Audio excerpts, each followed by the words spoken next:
Hello मेरे जिगर के टुकड़ों, वेलकम है आपका मेरे चैनल मूवी इनसाइट में। कहानी शुरू होती है और हम एक लड़की को देखते हैं जो आज रात बिना अंडरवियर और ब्रा के सो रही होती है। और जब ये लड़की गहरी नींद में थी तभी कोई इसका ब्लैंकेट खींच लेता है। तभी अचानक उसकी आंख खुल जाती है और वो जैसे ही चेक करने के लिए उठती है तभी कोई पीछे से उसके बालों को पकड़कर उसे बेड पर नीचे पटक देता है। और ये सब करने वाला और कोई नहीं बल्कि उसका पिता था। लड़की अपने पिता से कहती है कि आप ये सब क्या कर रहे हो, लेकिन उसका पिता कोई जवाब नहीं देता और अपनी बेटी के बदन को गंदी नजर से देखने लगता है। अब वो अपनी बेटी के शरीर को देखकर कहता है, मेरी बेटी कितनी बड़ी हो गई है। ये सब सुनकर लड़की डर जाती है। अब उसका पिता उसके बालों को छोड़कर उसके गालों को टच करने लगता है। लड़की घबराकर ये सोच रही थी कि उसके साथ ये क्या हो रहा है और ये सोचकर वो रोने लगती है। तभी उसके पिता वहाँ से चले जाते हैं। अब अगली सुबह उसकी माँ उसके लिए खाना बना रही थी और यहाँ हमें पता चलता है कि इस लड़की का नाम मैरी है। और मैरी सोच रही थी जो भी कल रात उसके साथ हुआ उसके बारे में उसकी माँ को बताना चाहिए या नहीं। पर तभी उसके भाई और बहन आते हैं और उसके पीछे ही उसके डैड आते हैं, पर वो ऐसे बर्ताव कर रहे थे जैसे कि कुछ हुआ ही ना हो।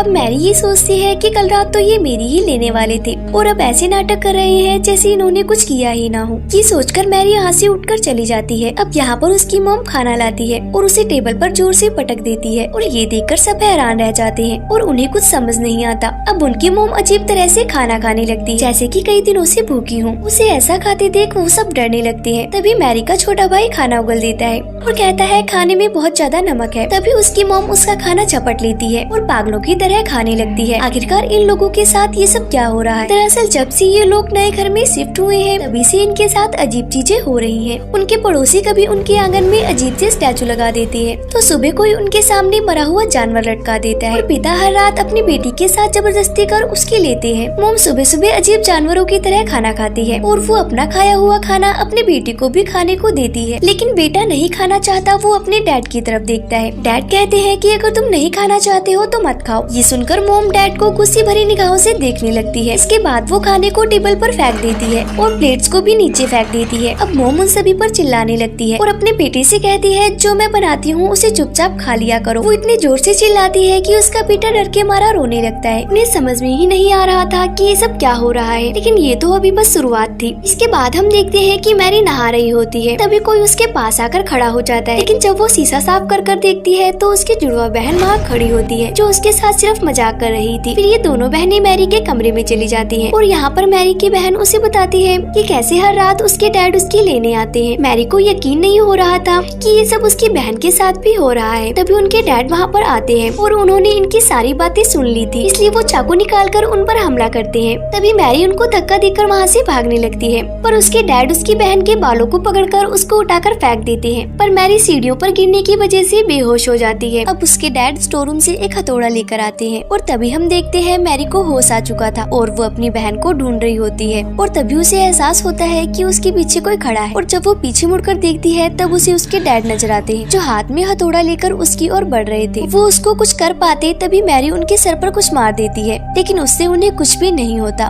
पर डैड गुस्सा होकर मैरी के ऊपर हथौड़े से हमला कर देते हैं, लेकिन मैरी नीचे झुक जाती है जिससे हथौड़ा दरवाजे पर लगता है। तभी नीचे से किसी की आवाज आती है जो मैरी के डैड की थी जो नीचे से ऊपर आ रहे थे। तभी यहाँ जो आदमी था हथौड़ा फेंककर दूसरे कमरे में चला जाता है। अब उनके डैड ऊपर आ जाते हैं और फिर से डैड को देखकर दोनों बहनें घबरा जाती हैं। फिर डैड दरवाजे पर लगे उस हथौड़े के निशान को देखती हैं और उन दोनों से पूछते हैं कि क्या तुम दोनों लड़ाई कर रही थी, लेकिन वो दोनों कुछ भी जवाब नहीं देती। जिसके बाद उनका भाई कमरे से निकलकर बाहर आता है। तभी मैरी कहती है कि तुम यहाँ से भाग जाओ। तभी वहाँ पर मैरी की मॉम आकर उस हथौड़े को उठाती है और उन पर हमला करने लगती है और वो काफी अजीब तरह से स्माइल करती है और टूटे हुए कांच के टुकड़ों पर चलने लगती है। नीचे से एक और लेडी की आवाज आती है और वो आवाज और किसी की नहीं बल्कि इनकी मॉम की थी। वो ऊपर आती है और उन सबसे पूछती है कि ये सब क्या हो रहा है, पर सब उन्हें देखकर डरने लगते हैं। अब अगले दिन डैड अपने भाई को घर बुलाते हैं जो एक चर्च का फादर था। फादर उनके घर पर आता है और उसको सारी कहानी बताई जाती है। रात में सब फैसला करते हैं कि रात को एक साथ एक ही रूम में सोएंगे, लेकिन आधी रात को छोटे बच्चे को टॉयलेट आती है और वो बिना किसी को डिस्टर्ब किए टॉयलेट में चला जाता है। तभी उसके जैसा ही दिखने वाला एक लड़का चाकू उठाता है और वो हमला करने ही वाला होता है। तभी उसकी नजर फादर पर पड़ती है और फादर को देखकर वो रुक जाता है, जिसके बाद सुबह फादर अपनी आँख खोलते हैं। इसका मतलब फादर की वजह से सबकी रात अच्छे से गुजरी थी और फादर इस घटना को अकेले नहीं संभाल सकते थे। तभी सारे सीनियर फादर डिस्कस करते हैं कि आखिर उस घर में हो क्या रहा है। फिर सभी फादर एक प्लान बनाते हैं और वो सब रात में एक कार से उनके घर में जाने के लिए निकल जाते हैं। लेकिन रास्ते में एक कुआं उन सब पर हमला कर देता है, जिससे उनकी कार का एक्सीडेंट हो जाता है। दूसरी तरफ डैड मैरी को एक बेड से बांध देते हैं। तभी फादर जख्मी होकर घर के पास पहुंच जाते हैं और बताते हैं सभी फादर की मौत हो चुकी है, अब जो कुछ भी करना है हमें ही करना है। इस बात के लिए डैड मान जाते हैं, क्योंकि अगर कुछ नहीं किया तो वो शैतान सबको मार डालेगा। जिसके बाद फादर मैरी के ऊपर एक क्रॉस रख देते हैं और उस पे लकड़ी से मारने लगते हैं, जिससे मैरी को बहुत दर्द होता है। फिर उसके डैड मैरी के पैर को पकड़ लेते हैं ताकि मैरी ज्यादा ना हिल सके। फादर छड़ी से लगातार उसे मारता ही जाता है, जिस वजह से मैरी बेहोश हो जाती है। तभी हमें उस गाड़ी का सीन दिखाया जाता है जिसका एक्सीडेंट हो गया था।